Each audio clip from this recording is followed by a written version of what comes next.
Ayusin mo. Cinco. RMN. RMN. Dandahan. RMN. 745 sa inyong radyo.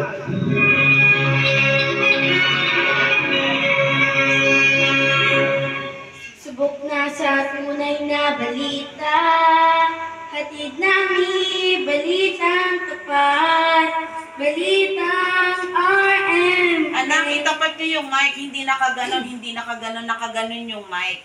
Kasi iba yung boses kapag nakaganyan, nakaganon, kailangan ang mic nakatutok. No? Radyo Kalsada Balita.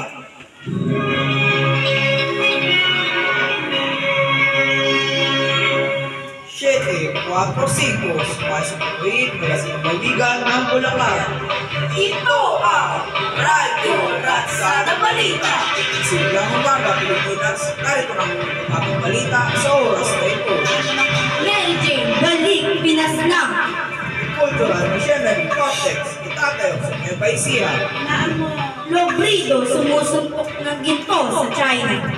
Ito ang Radyo Kalsada Balita! Unang-una, balita Sa inyong radyo! sa buong pwersa ng RMN, Bulwagan, Pampalitaan. RMN 745 daluyan ng kaganang totoong isyu ng bayan. Mula sa lalawigan ng Bulacan, sumasay pagawid sa luwang sulong ng bansa. RMN, Pinatatak, Nalawak, pinatibay ang Radyo Kalsada Balita. Piniyendro ng PDP, kabisana ng mga broadcaster ng Pilipinas. para sa detalye ng mga bagong balita, Cultural Machinery Complex, itatayo sa Nueva Ecija. Pabalita para sa Radyo Kalsada, Naghahanda na ang lungsod ng Cabanatuan City, Nueva Ecija upang maging sentro ng Luzon para sa lokal na pamamalupaktura ng mga kagamitan sa pagsasaka at ang mekanisasyon ng sektor ng agrikultural sa bansa. Pia Diagas para sa Radyo Kalsada Balita. Samantala, Mary Jane, balik Pinas na, magbabalita para sa Radyo Kalsada, Niela Castillo. Didiretso agad ang United Pro-Convict na si Mary Jane Veloso sa Correctional Institution for Women sa Mandaluyong City na nakatang dumating ngayon sa bansa mula sa Indonesia. Ayon kay Bureau of Corrections Director General Gregorio Catapang Jr., mananatili si Veloso sa Reception and Diagnostic Center para sa pagsasailalim sa kanya sa mandatory 5 days quarantine at 55 araw orientation at diagnostic evaluation. Ito si Niela Castillo para sa Radyo Kalsada Balita. babalik ang balitaan pagkatapos ang paalalang ito. Nay, bakit pumuputok na naman ang bulkan? Kasi anak, nagiging pabaya tayo. Ating pangalagaan ang ating kalikasan, biyaya ng taas, ating pahalagahan.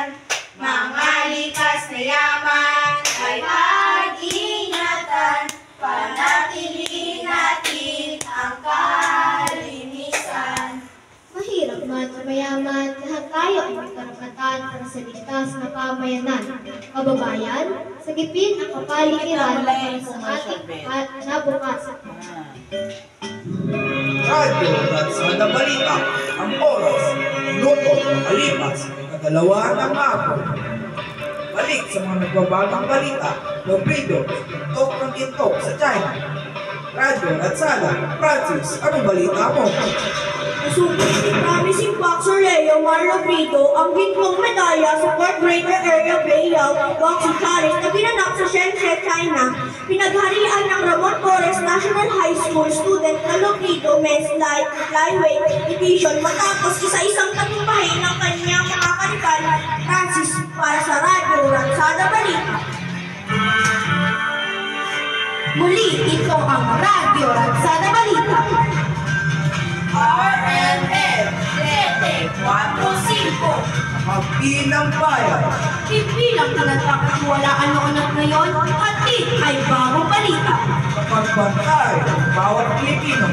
RMN Radyo Kalsada Balita.